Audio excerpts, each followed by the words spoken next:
What is going on, folks? I am Goat. Welcome back to Warframe. Holy Christ. So, yeah, if anybody watched those last videos that I posted, they looked like total dog shit. My computer updated and it completely defaulted my fucking recording program, and I could not for the life of me figure out what in the holy shit was going on with that. So I got it fixed. Thankfully, got it all fucking fixed up. It only defaulted the video settings, which was weird. So we're going to talk about Nokko. Now, I'm going to preface by saying I'm not going into the arc gun right now. That is a whole different ball of wax. That's going to be a couple weeks out. We're going to talk about Nokko, and I have to first and foremost say that just seeing people play Nokko, the versatility behind the dumb shit that you can do with this fucking frame is beyond ridiculous. I have seen what looks like melee-based frames. I have seen, companion-based frames. I have seen all sorts of crazy shit. Now, I've done a few tests, and I've got one particular build that I have just been playing with, and it seems really, really stupid. Yeah, so let's just look at Nokko for what it is. Obviously, no subsumes. The passive is, like, Nokko has a double oh shit, okay? So this is so funny. So the point is, like, reroute is supposed to be turn yourself into a little sprawling and go run over, run around and, regain your health and regain your shields and your, and all the goody goodies, right? So, yeah, there's that. So that's the extra oh shit. The initial oh shit is actually the passive, which makes the third ability kind of dumb in some respects, because when you're in reroute, you can't do anything other than just move around. And yes, you can parkour the fuck around like a crazy person in reroute as the little sproutling, but you can't really do much else. To where the passive is just basically, as long as Stink Brain or Bright Bonnet is there's one of those motherfuckers around, you basically run over as a sproutling to that mushroom, you consume the mushroom, and you just revive.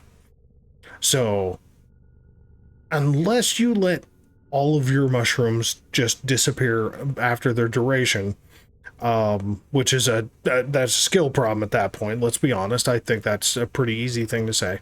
But unless you just let that shit, run out and then you get downed, it is like fucking nearly impossible to die with Nokko within reason. You can hide from acolytes using reroute. You can hide from enemies using reroute, plus heal yourself, plus regain shield, plus, there's just a lot of good just between the passive and the 3. And like I said, the 3 is kind of, if you're going to subsume anything anywhere, the 3 is the place to do it. Okay. And that says a lot, because the third ability is actually pretty good. But the passive also makes it to where you don't really need it. So, Stink Brain is basically just a big, looks like a crusty morel mushroom that just pulses viral damage. Has a 3-second duration time, and if you jump on, basically if you jump on either one of these mushrooms, you just reset the cooldown for the pulse rate. So, like, you can just regen energy by jumping on a mushroom like a trampoline. You can pulse out viral damage to enemies by just jumping on the Stink Brain one. So, obviously, Bright Bonnet just pulses energy. Plus buffs ability strength, which is really good, which means you are not quite so set on that being forced to build for ability strength within reason. So that's kind of nice. Obviously, you talked about reroute, it does its thing, and then Spore Spring is unleash a chaotic ballistic mushroom. Now, here's the thing. From everything that I'm reading, for one, these little mushrooms are smart little bastards. Okay.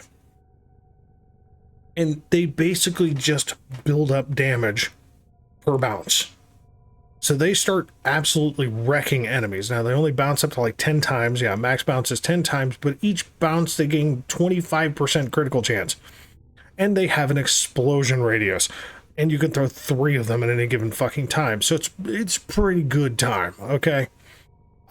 These things can get absolutely ridiculous, especially if you go into the range of, like, high strength plus precision intensify.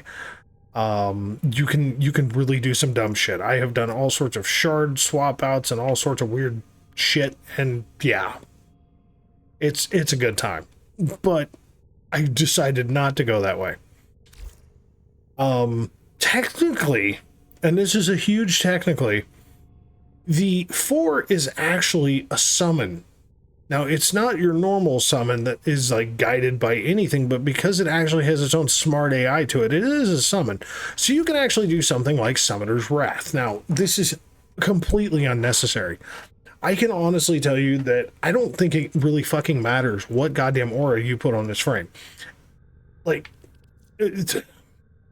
Nokko's one of those damn frames that's like, you can put whatever the fuck you want into this, okay? Yes, I have one fucking Omniform in here because I wanted some versatility with some test builds. Aside from that, it's a total of 3 Forma.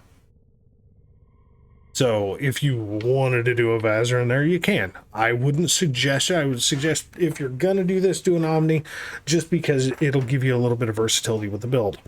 So a little bit of shield love here, couple that with Arcane Aegis and then Augur Reach for every time you're casting, because you are going to be casting a pretty fair bit here. You can keep your shields up pretty well as long as you're not just standing there like a dum-dum baby. Multi-augmented to help make up for the lack of ability strength built into the build, adaptation just for base survival, and then a bunch of range, okay, and a decent amount of duration. That's what this build is focused around, is a decent amount of duration, a bunch of range, and then multi-augmented to kind of assist, right? To just kind of assist and put us just shy, I mean, just shy of 200%. Now, the shards are funny enough, ability duration, which I just don't have tiles right now for those. I have been getting unlucky crimson drops. You know, toxin status, and then a little bit more shields. Just that way, the ultimate oh shit, if I get hit by a toxin proc, I can either, you know, do the passive bit and revive that way, or I can go to the end of the Spradling and do it that way. But either way, it's a good time. Weapons don't fucking matter.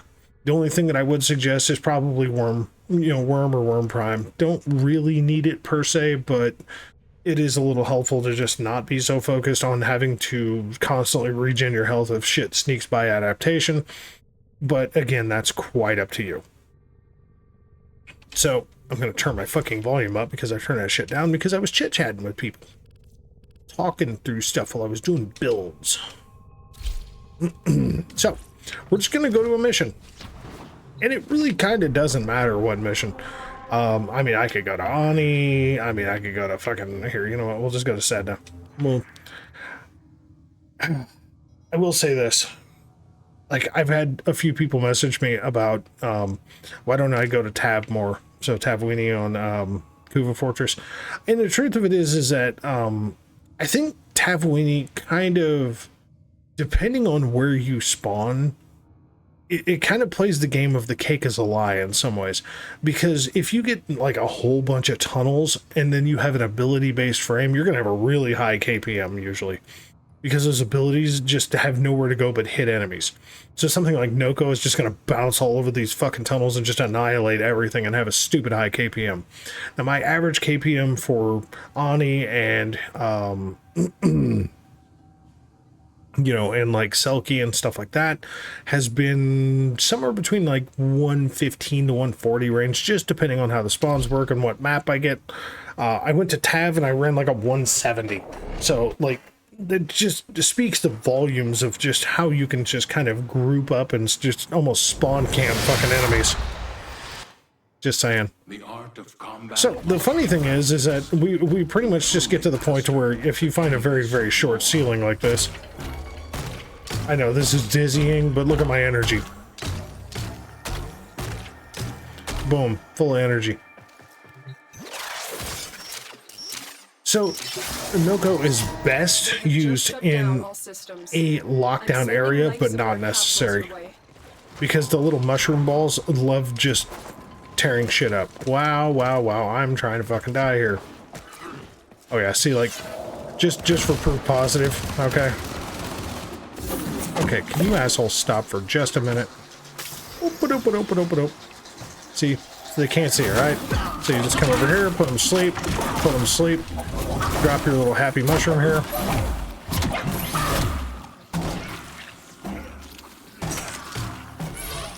excuse me, I need energy.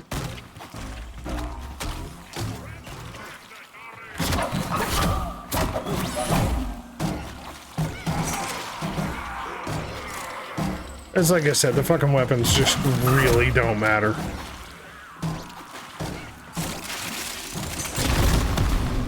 Like, I can just sit here and kind of, you know, throw Cedo stuff. I really just did that. Life support on the way.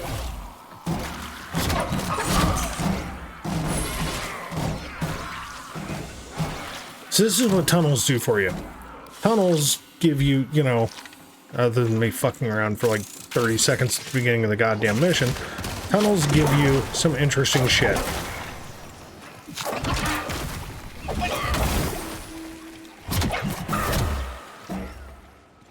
What I like to show is what will happen with an open map, right? Like red crits, death, goody things, right? I put that little open here. Come here, give me my energy back.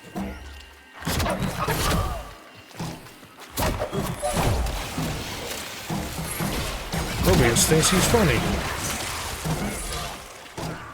Yeah, and it's just because like enemies die in such a, you know, a potential, you know, restricted or constricted range. It can be a little problematic keeping track of this shit.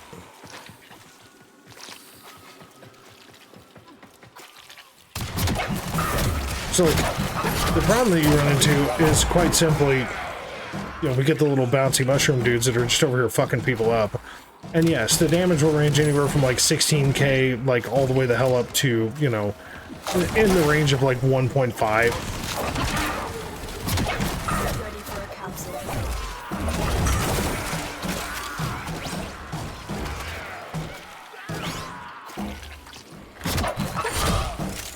Here, take that. Enjoy that. Yeah, this becomes more of like a HUD hunt. Like, you basically just have to, you know, kind of watch the HUD and see where the enemies are coming from, because, you know, that's where you gotta chuck your shit if you're playing a lockdown game. I've delivered another life support capsule. It's just, you know, great times. Fucking Nokko's really good, okay? Look. Come over here and throw another mushroom over here and just really make this shit just go bouncy bouncies. Because again, just like this. Oh, okay, fine. Disappear, motherfucker. Hey, fellas. You know what? Drop this bitch here. So, look. I'm over here, nearly max energy. Life is good. Here. And yes, those 10 bounces go away. So it's like, they go away really quick. So that shit down.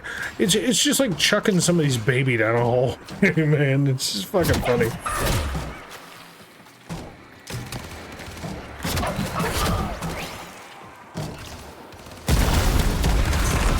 Oh no, I blew myself up. That's not nice at all.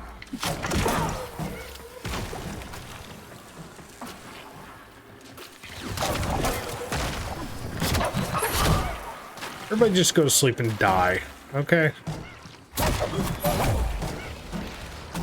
Oink, oink. Yeah, this thing just like chases people down and decides to hurt them.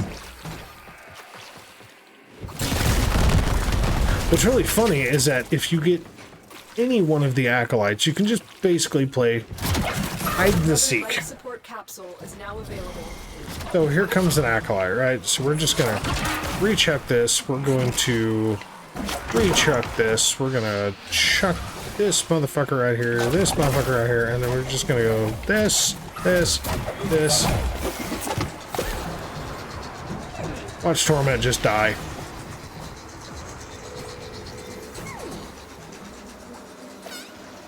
Torment's gonna try to not die. Ah, Torment has cleanse status effects. Go to extraction. You thought you saw me.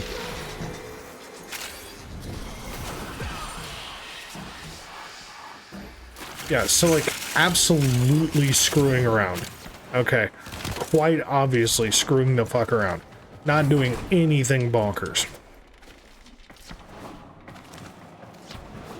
Like, almost to the effect of not trying to actually kill people kind of thing. And there's people still over there getting fucked up, so the count's gonna be a little bit off, but just kind of is what it is. Ah, Jesus. I almost goofed. Oh, guys, don't worry about me. We didn't see shit. They fought well. Good dance. You are running out of time. Screwing around. Okay. Absolutely screwing around. And probably the first 30 seconds of that fucking mission was me just completely fucking about. You know, just trying to get to a funny spot.